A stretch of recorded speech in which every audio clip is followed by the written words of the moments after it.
एक समीक्षा हमारी यमुनानगर में हुई और दूसरी समीक्षा इधर हिसार में हुई। और अगली समीक्षा की भी तारीख दी जाएगी, जो समीक्षा गुड़गांव जोन के लिए होगी। इस तरह से इन तमाम जो चारों जोन हमने बनाए, इस जोन को जोन वाइज समीक्षा हमने, और हमने ये निश्चित किया है कि प्रदेश के अंदर 1 लाख बीएसपी के कार्यकर्ताओं की जाबाज टीम नहीं करने।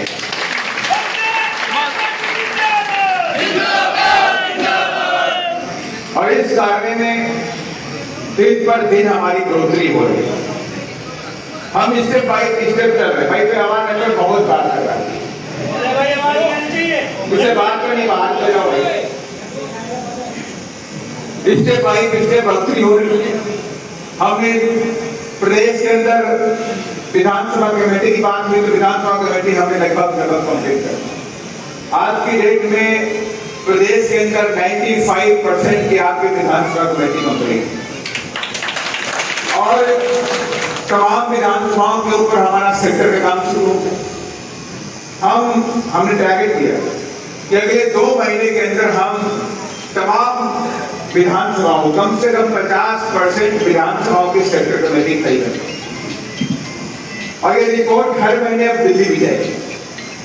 कल रात में मेरी समझ से 12 बज गया, क्योंकि मेरे पास 6 स्टेट की रिपोर्ट लेते लेते और दिल्ली भेजने में 12 बज गए। 12 बजे तक दिल्ली के कर्मचारी भी जगते रहे, और 12 बजे तक हम सब पूरे देश में, पूरे जो प्रदेश हैं, वहाँ के अध्यक्ष, वहाँ के प्रभारी, वहाँ की जिला अध्यक्ष सब जगते रहे।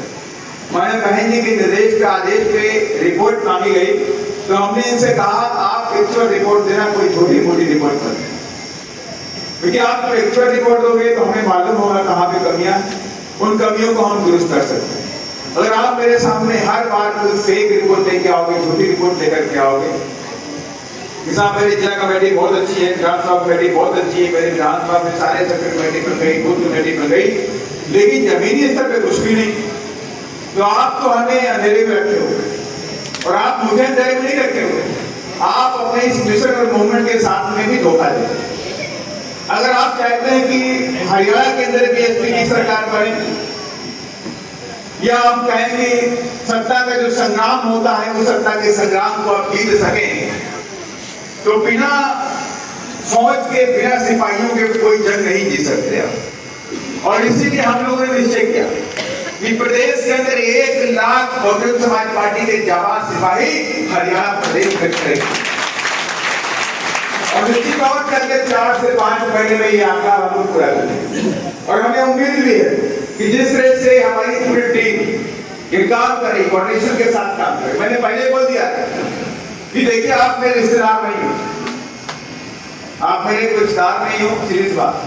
हमारा और आपका रिश्ता इस मिशन और मूवमेंट का, हमारा और आपका रिश्ता इस पार्टी का, हमारा आपका रिश्ता हमारे बहन जी के द्वारा बनाया गया, और जो इस मिशन मूवमेंट को आगे बढ़ाने के। अगर आप काम करते रहोगे तो आपका बाल बांका नहीं होने वाला, और काम नहीं करोगे तो कोई भी ताका लगा लोगे, आप बैठ नहीं पाओगे। आप पद पे आगे बढ़ते जाओगे तो काम के दफे बढ़ोगे, और चापलूसी वाले बहुत जल्दी बाहर होते हैं, आप समझ लीजिए। एक दिन आप धोखा दे सकते हैं, 2 दिन आप धोखा दे सकते हैं, 1 महीने धोखा दे सकते हैं, 2 महीने धोखा दे सकते हैं, लेकिन लॉन्ग टाइम इस मिशन और मूवमेंट में ऐसे धोखेबाज नहीं चल सकते, और एक ना एक दिन उन्हें बाहर जाना ही पड़ता। इसलिए इस बात को गांठ बांध दीजिएगा कि जो भी कार्यकर्ता काम करेगा वो आगे बढ़ेगा, जो काम नहीं करेगा वो पीछे। और जो आज मैं आपसे कहना चाहता हूं, आज मैं हमारे प्रदेश अध्यक्ष जी बता रहे, मैंने कहा भाई इतना छोटा सा हॉल आपने किया, इसमें 30% लोग अंदर बैठे हुए और 70% लोग बाहर। जब मैं आया तो हॉल तो पूरा पहले से भरा हुआ था, यहाँ पर रखने की जगह, और कम से कम 300-400 लोग, 500 लोग बाहर भी थे। तो मैंने कहा भाई ऐसा क्यों किया? तो साहब यहाँ किसी और ने हाथ नहीं दिया, लेकिन जाट समाज को मैं धन्यवाद देता हूँ कि उन लोगों ने हाथ दिया। और सबसे बड़ी बात ये कि मैंने कहा यहाँ पे हिसार में एक छात्रावास भी, क्या नाम है छात्रावास? रविदास, गुरु रविदास जी छात्रावास, जहाँ पे मैं एक बार गया भी था, माधव कांसीराम साहब की मूर्ति नवरेशन। जी। और भंडारा वगैरह भी हुआ। लेकिन अब सुनने को मिला कि वो पूरा का पूरा जो उसका मैनेजमेंट है बीजेपी और कांग्रेस की सहायता होता है। बीएसपी की मीटिंग के लिए वहां पे लोगों ने रिक्वेस्ट किया कि हम 21,000 रुपए भी दे देंगे, आप हमें हॉल दे दीजिए। तो उन लोगों ने शायद ये कह दिया कि बीएसपी की मीटिंग के लिए नहीं है, माने कि हमारे खून पसीना आपके मेरे तो नहीं भाई, मैं यहाँ कराने वाला नहीं, लेकिन आपके खून पसीना कहीं ना कहीं वहां लगा हुआ, लगा नहीं लगा बताइए। अगर आपका खून पसीना लगा हुआ है तो ये आपका हक बनता है कि वहां पर हमारी मीटिंग होनी चाहिए। अगर वहां बीजेपी कांग्रेस के लोग मीटिंग करते थे तो बीएसपी की मीटिंग लोग नहीं करते। और बीएसपी के लोग तो इस देश के अंदर दलितों, पिछड़ों, आदिवासियों के हक हकूक की आई लड़ने का काम करते हैं। बीएसपी के लोग इस प्रदेश के अंदर कहीं भी अत्याचार होता है तो सबसे पहले पहुंचने का काम करते हैं। बीएसपी के लोग इस देश के अंदर आरक्षण को बचाने के लिए काम करते हैं। बीएसपी के लोग इस देश के अंदर बाबा साहब के संविधान को बचाने की जंग पूरी ताकत के साथ तो सारे नए काम हम कर रहे हैं। तो इस नए काम को बढ़ाने के लिए वो लोग हमें क्यों रोकना चाहते हैं, ये हम नहीं पूछ रहे हैं। अभी आपकी जिम्मेवारी बनती है कि आप लोग जरूर क्वेश्चन से पूछिएगा, पूछेंगे नहीं पूछेंगे आप, अगली बार जरूर पूछेगा, ताकि कोई हमें हमारे घर से ना निकाल सके। तो हो सकता है कोई बेरुपिया वहां आकर के बैठ जाए, कोई बेरुपिया आज आपसे के भाई जाओ, ये नहीं होगा। बाबा साहब ने क्या बोला था, अधिकार मांगे नहीं जाते, अधिकार और ये मेरा अधिकार है, मैं समझता हूँ। रविदास, मैं भी रविदास हूँ तो भीगे रविदास, मैं कह सकता ये मेरा अधिकार है और मेरे समाज के लोगों का ये अधिकार है। तो मेरी बात में मुझे यकीन है, क्योंकि अब मैं समझ रहा हूँ कि जिस तरह से प्रदेश के अंदर बीएसपी के कदम आगे बढ़ेंगे, उसी तरह से धीमे धीमे बीजेपी और कांग्रेस के अंदर खिलबली बच जाएगी। मुझे लगता है कि उत्तर प्रदेश के अंदर के रविदास समाज के लोग, बहुजन समाज के लोग, तो उन लोगों ने किसी को देखना नहीं है, उन्हें तो हाथ दिखाई पड़ता है, उनको तो महात्मा गांधी राम साहब की वो बातें याद आती हैं, इसलिए वो बीएसपी को छोड़ने वाले नहीं। अगर ये लोग यहाँ पे खड़े हो गए, पहले अगर मैं 5 में जाऊं तो 14-15% हमें वोट यहाँ पर मिला, और ये 14-15% लोग आज यूनाइट हो गए फिर से, और ये आंकड़ा 20-22% पहुंच गया, तो 100% बीएसपी कभी भी अपने दम पर हरियाणा में सरकार बना।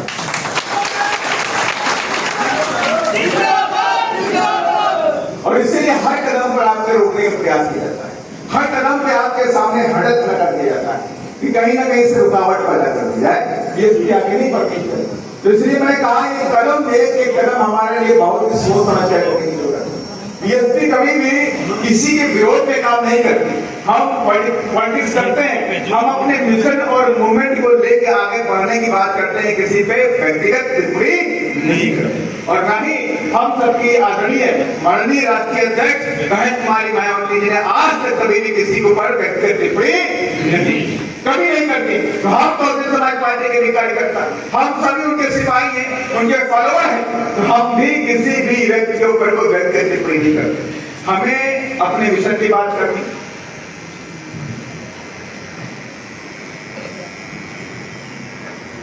हमें अपने मिशन की बात करनी, हमें शिक्षा के बारे में बात करनी, हमें रिजर्वेशन के बारे में बात करनी, हमें अत्याचार हो रहा है हमारे पूरे देश के अंदर दलित समाज के ऊपर, उसके ऊपर बात करनी, हमें बात करनी है कि थानों के अंदर हमारे नौजवानों को पकड़ के पीट करके हत्या कर दी जाती है और पुलिस वाले पे कोई कार्रवाई नहीं होती, हमें उस पर भी बात, हमें उस पर भी बात करनी है कि हरियाणा के अंदर एक दलित समाज के बच्चे को ट्रक के नीचे कुचल के मार दिया गया, एफआईआर हुई, लेकिन बाद में एफआईआर को बदल करके दोषियों को बचा लिया।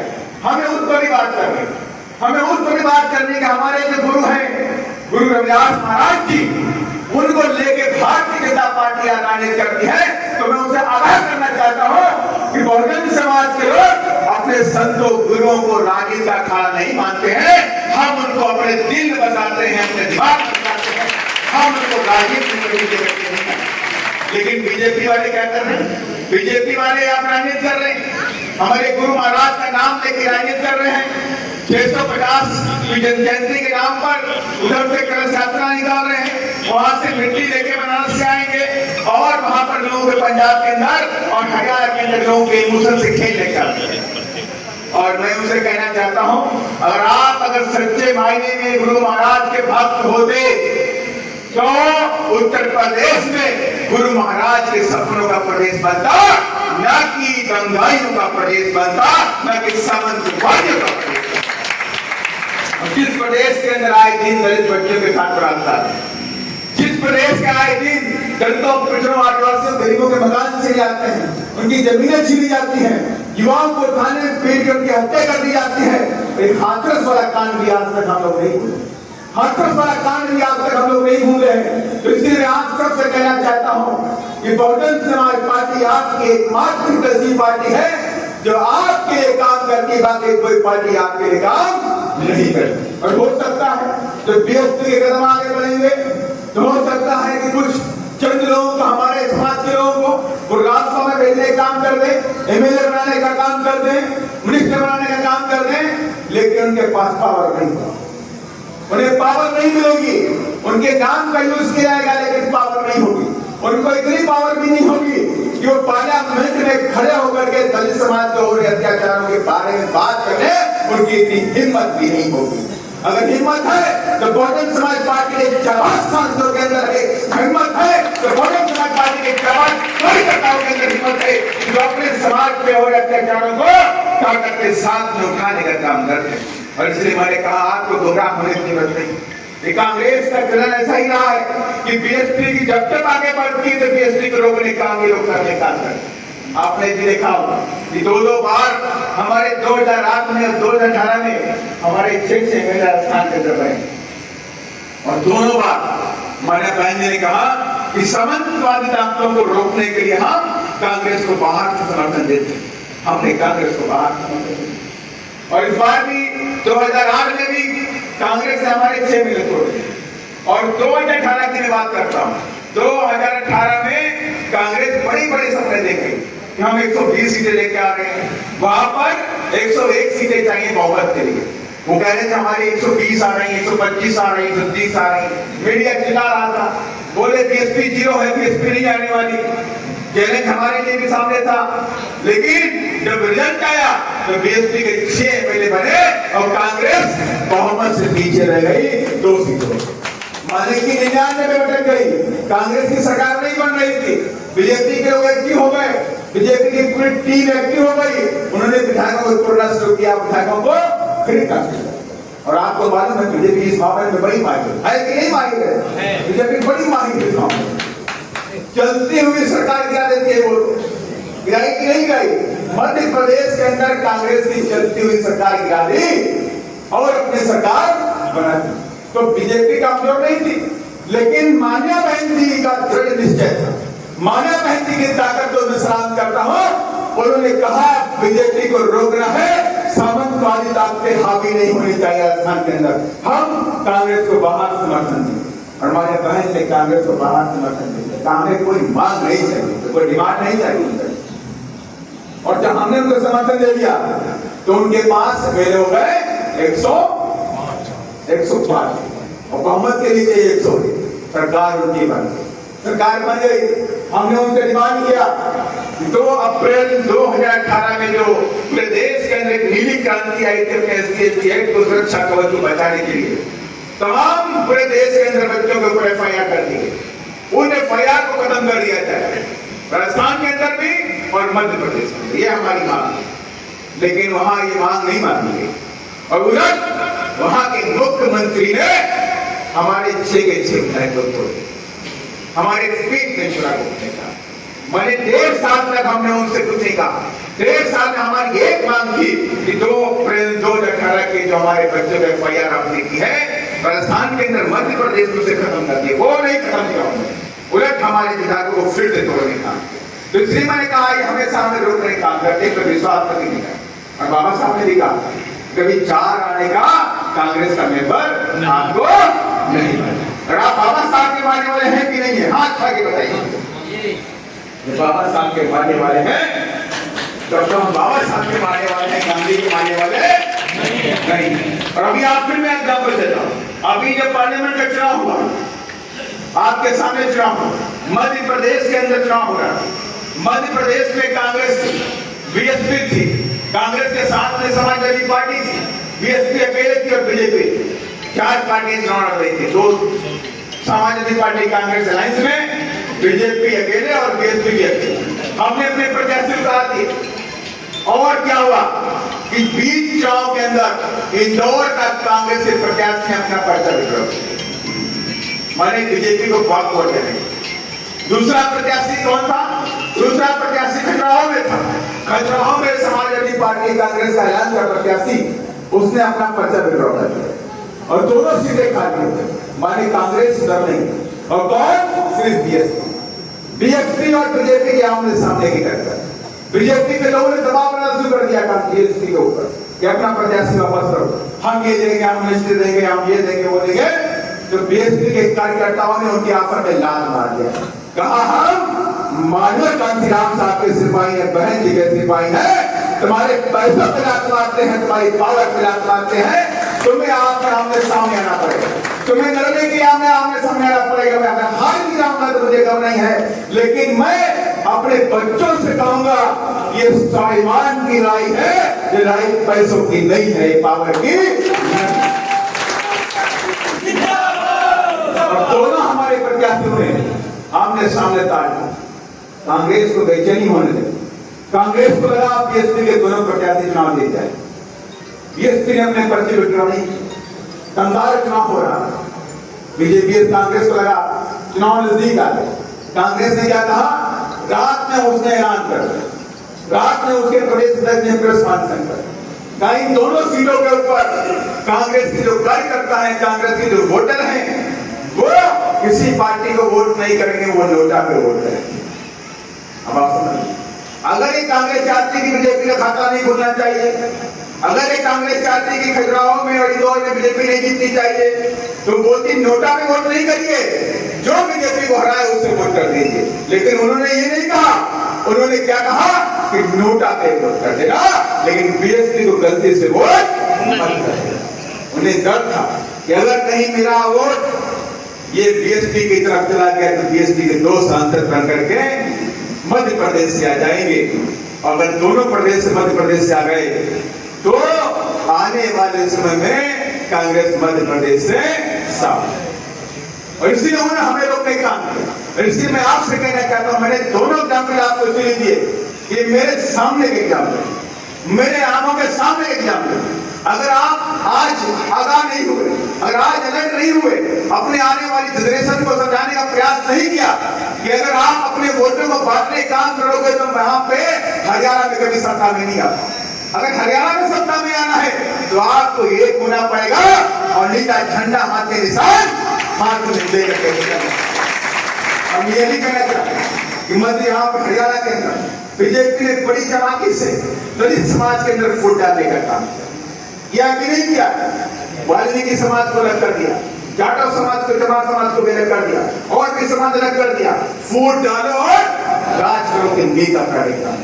मैं उनसे भी कहना चाहता हूं, आपके 3 बच्चों की मौत हो गई दिल्ली के अंदर सीवर लाइन में जाने से। सीवर लाइन में जाने से माने कि सेप्टिक टैंक को साफ करने में 3 बच्चे वहां वाल्मीकि समाज के खत्म। लेकिन कोई बीजेपी का, कोई कांग्रेस का, कोई आम आदमी पार्टी का सांसद नहीं गया, किसी पार्टी के कोई कार्यकर्ता नहीं पहुंचे, लेकिन उनके दुख में शामिल होने के लिए बहुजन समाज पार्टी के कार्यकर्ता पहुंचे। और बीएसपी के कार्यकर्ताओं ने कोई ऐलान नहीं किया। बीजेपी का नेता है, उसने कहा हम 1 लाख रुपया देंगे।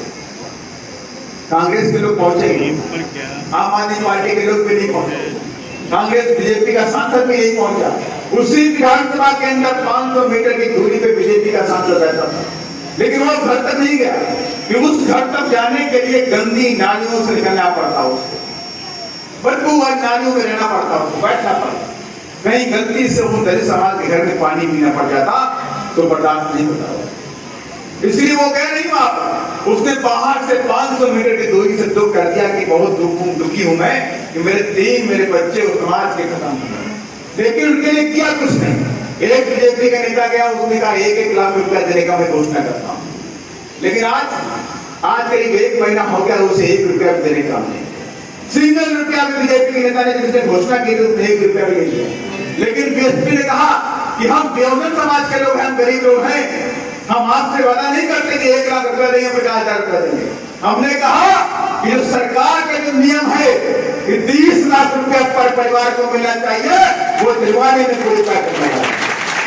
और बीएसपी की पूरी टीम और मान्या बहन जी को दी हुई मुझे जो ताकत, जो मुझे ताकत मान्या बहन जी ने दी है, उस ताकत का इस्तेमाल किया गया और आज मेरी समझ से इसी हफ्ते में उसको हर परिवार को 30 लाख रुपया मिलने का। इसलिए मैंने कहा बीएसपी भेदभाव नहीं करते। कोई सोचे कि बीएसपी भेदभाव करते, बीएसपी कभी भेदभाव नहीं। चाहे वो दलित समाज का कोई भी बच्चा, किसी जात का बच्चा, चाहे वो धोबी हो, चाहे वो धनुक हो, चाहे वो कोली हो, चाहे कोली हो, चाहे वो वाल्मीकि हो, चाहे रविदास हो, चाहे वो अहिरवार हो, किसी भी समाज का बिलोंग करता है, अगर वो बच्चा दलित समाज का है तो दर्द मुझे बराबर होता है, दर्द कभी कभी कोई नहीं। और हाथरस के अंदर वाल्मीकि समाज की बच्ची को मारा गया, उसका बलात्कार कर दिया गया, तो उसमें सबसे ज्यादा आंदोलित कौन था? आंदोलन करने वाले आपके अपने समाज के बच्चे थे। इसलिए मैंने कहा कि बहुजन समाज पार्टी इस देश के अंदर दलितों, पिछड़ों की, गरीबों के अकीदों की आवाज उठाती है। बहुजन समाज पार्टी देश के अंदर तमाम की आवाज उठाती है और देश के अंदर किसानों की भी आवाज बहुजन समाज पार्टी उठाती है। और इसलिए मैंने कहा इस देश के अंदर किसी पार्टी से उम्मीद है इस देश को आगे बढ़ाने के लिए, तो एकमात्र पार्टी आपकी अपनी पार्टी बहुजन समाज पार्टी। और इसलिए मैं क्या, आप सब लोग चाहते हैं कि हरियाणा के अंदर बीएसपी की सरकार बने, तो बीएसपी की सरकार बनानी है तो इतनी काम से काम नहीं चलने वाला। बीएसपी की सरकार बनानी है तो कम से कम चुनाव से पहले 5 लाख कार्यकर्ताओं की फौज खड़ी करनी। और हमने कहा है कि इस साल के अंत में 1 लाख कार्यकर्ताओं की फौज खड़ी करेंगे, तो 1 लाख से 99,000 नहीं होंगे, 1,01,000 से कम नहीं। और इसके लिए आप सभी को करना पड़ेगा, कमर कसना पड़ेगा, कार्यकर्ताओं के साथ में मंच पे बैठे नेताओं को भी करना पड़ेगा, एक एक व्यक्ति को जुनून के साथ में काम करना पड़ेगा, तब एक कार्य संभव हो सकता है। एक अकेले व्यक्ति से काम संभव नहीं हो सकता। और मुझे पूरा यकीन है इस बार हरियाणा के अंदर बीएसपी की सरकार बना करके रहेंगे कि नहीं रहेंगे? कितने लोग चाहते हैं बीएसपी की सरकार बनी जाए? सारे चाहते नहीं चाहते हो? आज संकल्प लेके चलो कि अगले 1 साल के अंदर 1,01,000 बहुजन समाज पार्टी के जाबाज सिपाहियों की फौज खड़ी करने काम करेंगे। क्योंकि मुझे आगे भी जाना है, तो मैं इसी बातों के साथ मैं